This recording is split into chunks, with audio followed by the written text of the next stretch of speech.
readers and viewers of Embassy Direct, today with the pleasant presence of Consular Luibov Abravitova. Almost. Yeah, that sounded very African, actually.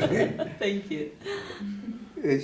Chargé d'Affaires of the Ukrainian Republic in South Africa. Ms. Abravitova, please share with our readers and viewers your personal and professional experience in this country. How would you describe it? Well, that's a very interesting question. Personal and official feelings in South Africa. I'm still here already for 1 year and a half. And I must say that this is absolutely amazing country. The country of huge potential, country of huge diversity, and that makes it really interesting to live and to work here. Of course, when you are coming from another culture, from another country, the first thing you are trying to investigate is the way how people live, the way how they solve the questions and different problematic issues. And for me it was really interesting and pleasant that the country is very peaceful, people really friendly, and that makes it quite easy to work. Even though I must say that different communication sites between the embassies and the different ministries of South Africa, they are quite complicated because of the bureaucracy, but it exists everywhere in Europe, in America, and here. Well, from the point of view of professional point of view, of course, this is a good place in Africa to be, because here all the embassies of all the countries are concentrated. And the role of South Africa as the regional leader, and I would say the leader of the African continent, makes this work not only interesting but also prestigious. Okay. How has the Ukrainian-South African relation developed since its beginnings? What are the main areas of cooperation between both countries? Well, last year we celebrated 25 years of diplomatic relations. That means that we established them in 1992. I would characterize them as quite fresh, which are developing now. Both sides are trying to find the roadmap of cooperation in different spheres, in economic sphere, in the sphere of culture, of science and technology.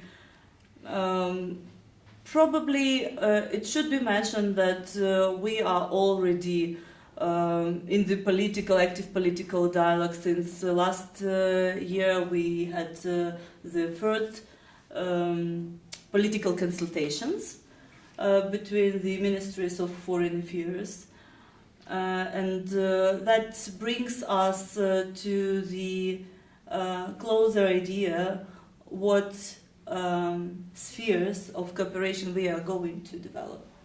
Actually, we have signed at least 20 intra-parliamentary and intra-ministerial agreements since the establishment of our diplomatic relations in different spheres of cooperation, in economical and military sphere, and we continue to work on some very important for both sides bilateral documents now.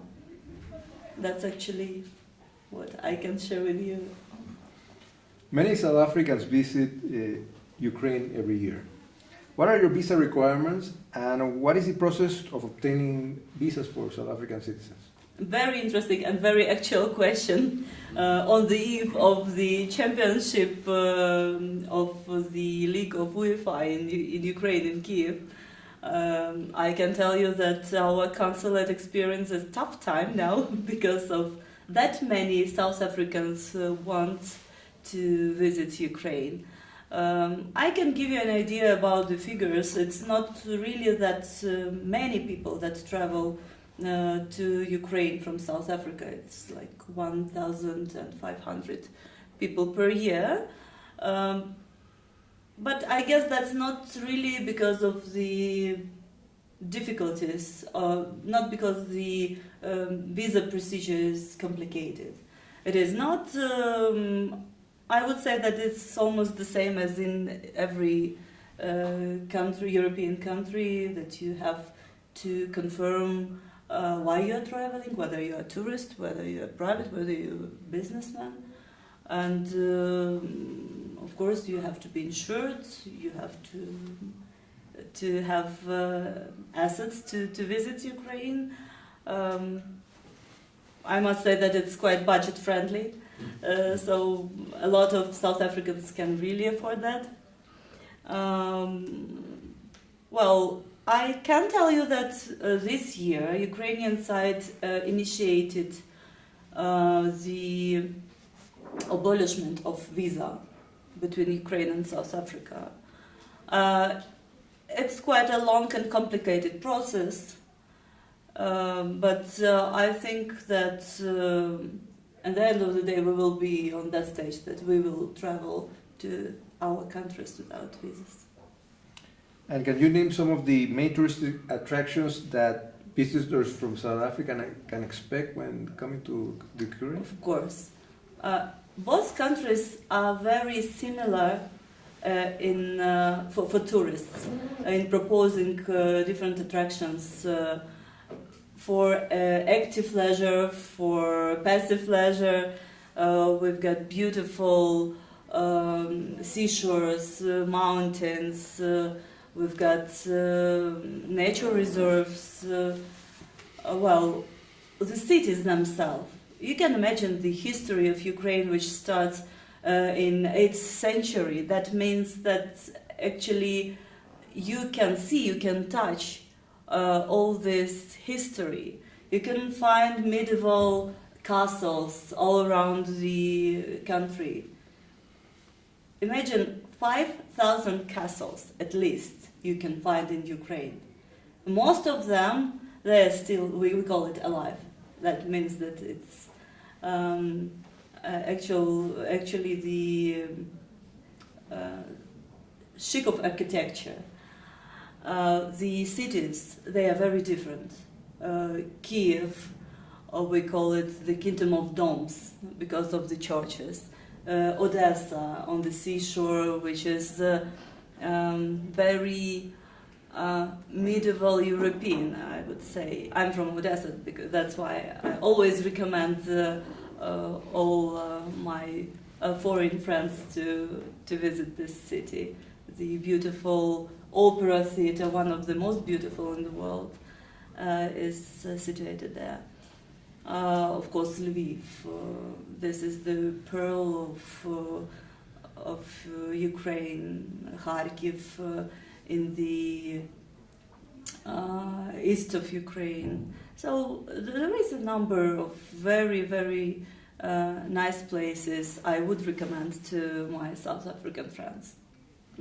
Consular, thank you so much for your time today. I'm sure that our viewers and readers will be looking forward to a visit to your beautiful country. Thank you.